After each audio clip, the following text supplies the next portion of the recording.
Al llegar la noche, las pesadillas se cuelan bajo tu puerta.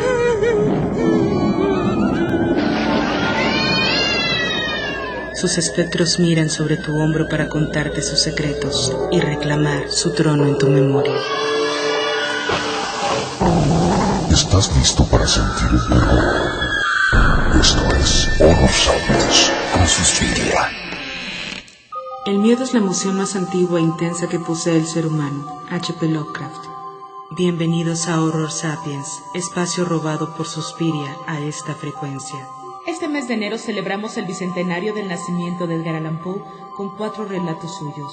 Hoy presentamos El gato negro. Espero ni pido que alguien crea en el relato que me dispongo a escribir, cuando mis sentidos rechazan su propia evidencia. Pero sé muy bien que esto no es un sueño. Mañana voy a morir y quisiera aliviar mi alma. Quiero poner de manifiesto una serie de episodios domésticos cuyas consecuencias me han torturado y destruido. No intentaré explicarlos.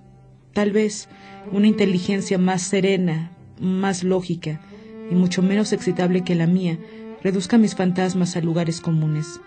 Una vulgar sucesión de causas y efectos naturales. Desde la infancia me destaqué por la docilidad y bondad de mi carácter. Me gustaban especialmente los animales. Pasaba a su lado la mayor parte del tiempo. Y cuando llegué a la virilidad, se convirtió en una de mis principales fuentes de placer. Hay algo en el generoso y abnegado amor de un animal que llega directamente al corazón de aquel que con frecuencia ha probado la falsa amistad y la frágil fidelidad del hombre. Me casé joven y tuve la alegría de que mi esposa compartiera mi gusto por los animales domésticos. Teníamos pájaros, peces de colores, un hermoso perro, conejos, un monito y un gato completamente negro, de gran tamaño y hermosura. Tenía tal sagacidad e inteligencia que mi supersticiosa mujer aludía con frecuencia a la creencia popular de que todos los gatos negros son brujas metamorfoseadas. Plutón era su nombre. Se había convertido en mi favorito. Solo yo le daba de comer y él me seguía por todas partes en casa y en la calle. Nuestra amistad duró así varios años, en el curso de los cuales mi temperamento y mi carácter se alteraron por culpa del demonio.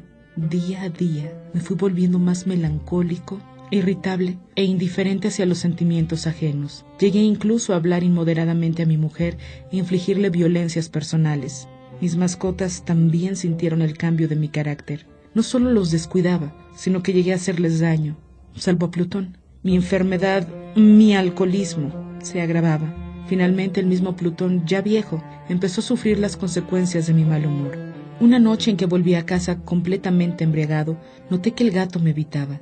Lo alcé en brazos, pero asustado me mordió ligeramente en la mano. Se apoderó de mí una furia demoníaca, como si la raíz de mi alma se separara de golpe de mi cuerpo. Sacando del bolsillo del chaleco un cortaplumas, lo abrí mientras sujetaba al pobre animal por el pescuezo y deliberadamente le hice saltar un ojo. Tiemblo mientras escribo tan condenable atrocidad.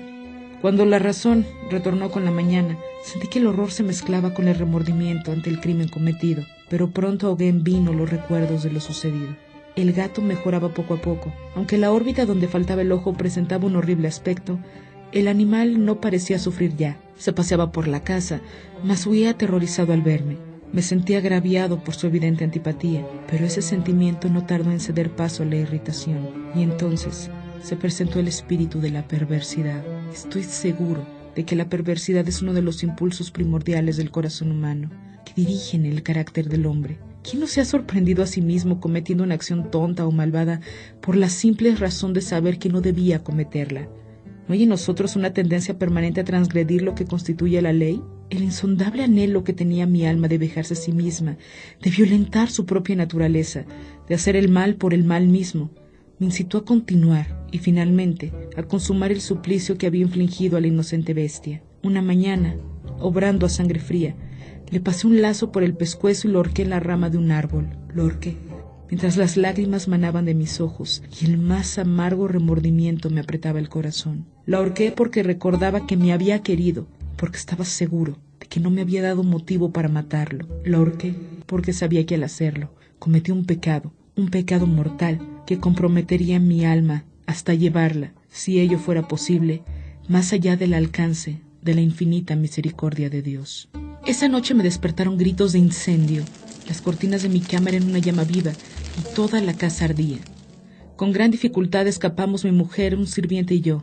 Todo quedó destruido. Mis bienes terrenales se perdieron y desde ese momento tuve que resignarme a la desesperanza. Al día siguiente acudí a visitar las ruinas. Salvo una, las paredes se habían desplomado.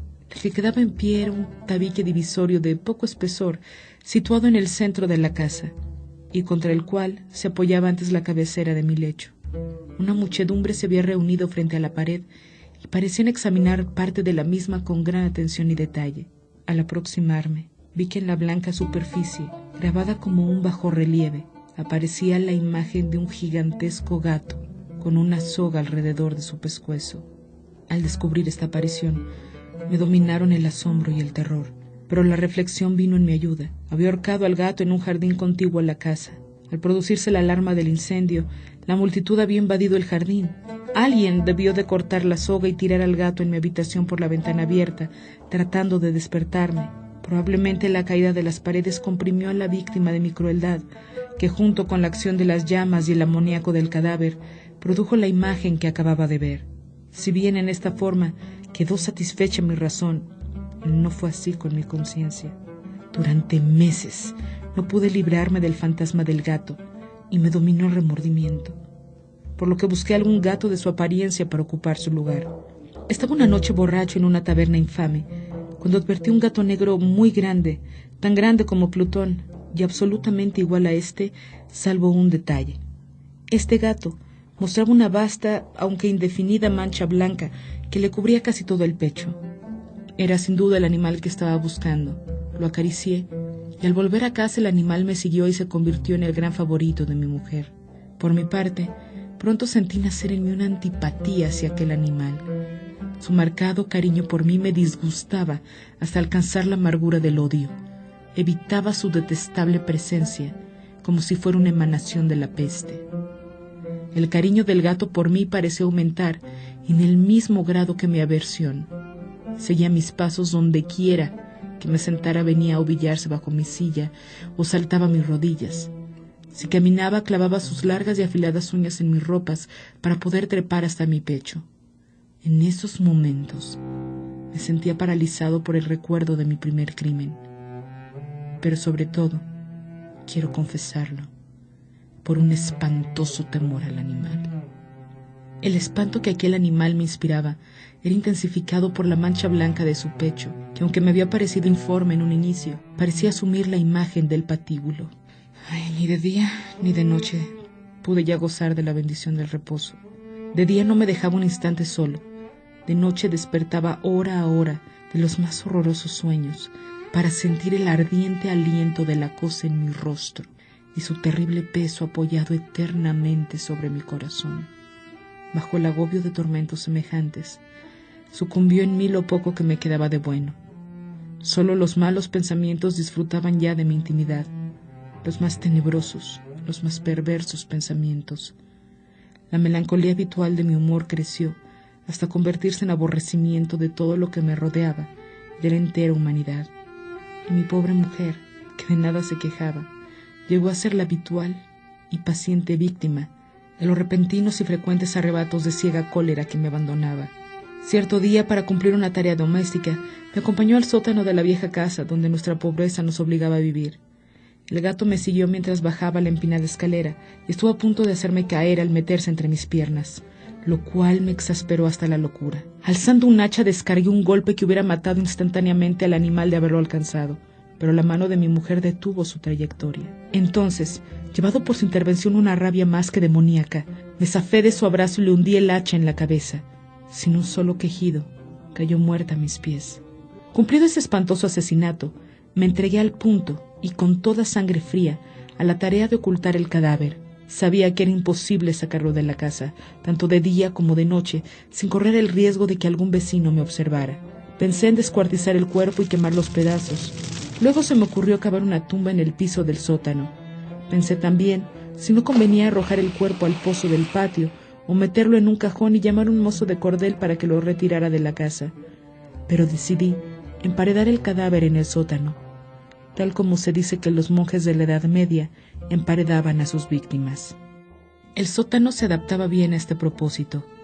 Sus muros eran de material poco resistente y estaban recién revocados. Además, en una de las paredes se veía la saliencia. El sótano se adaptaba bien a este propósito. Sus muros eran de material poco resistente y estaban recién revocados. Además, en una de las paredes se veía la saliencia de una falsa chimenea. Sería muy fácil sacar los ladrillos en esa parte, introducir el cadáver y tapar el agujero como antes, de manera que ninguna mirada pudiese descubrir algo sospechoso. Fácilmente saqué los ladrillos y luego de colocar cuidadosamente el cuerpo contra la pared interna, lo mantuve en esa posición mientras aplicaba de nuevo la mampostería en su forma original. Preparé un enlucido que no se distinguía del anterior y revoqué cuidadosamente el nuevo enladrillado. Concluida la tarea, me sentí seguro de que todo estaba bien. La pared no mostraba la menor señal de haber sido tocada. Había barrido hasta el menor fragmento de material suelto. Mi paso siguiente consistió en buscar a la bestia, pues al final me había decidido a matarla. Pero por lo visto el astuto animal, alarmado por la violencia, se cuidaba de aparecer. Imposible describir o imaginar el profundo, el maravilloso alivio que la ausencia de la detestada criatura trajo a mi pecho.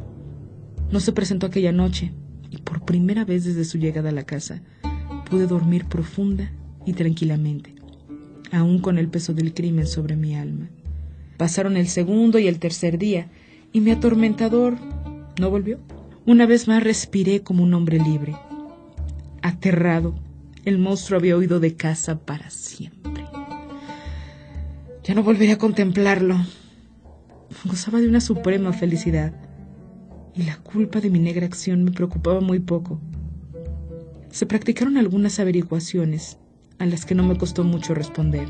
Incluso hubo una perquisición en la casa, pero naturalmente no se descubrió nada. Mi tranquilidad futura parecía asegurada. Al cuarto día del asesinato, un grupo de policías se presentó inesperadamente y procedió a una nueva y rigurosa inspección. Convencido de que mi escondrijo era impenetrable, no sentí la más leve inquietud. Los oficiales me pidieron que los acompañara en su examen. No dejaron hueco ni rincón sin revisar. Al final, por tercera o cuarta vez, bajaron al sótano. Lo seguí sin que me temblara un solo músculo.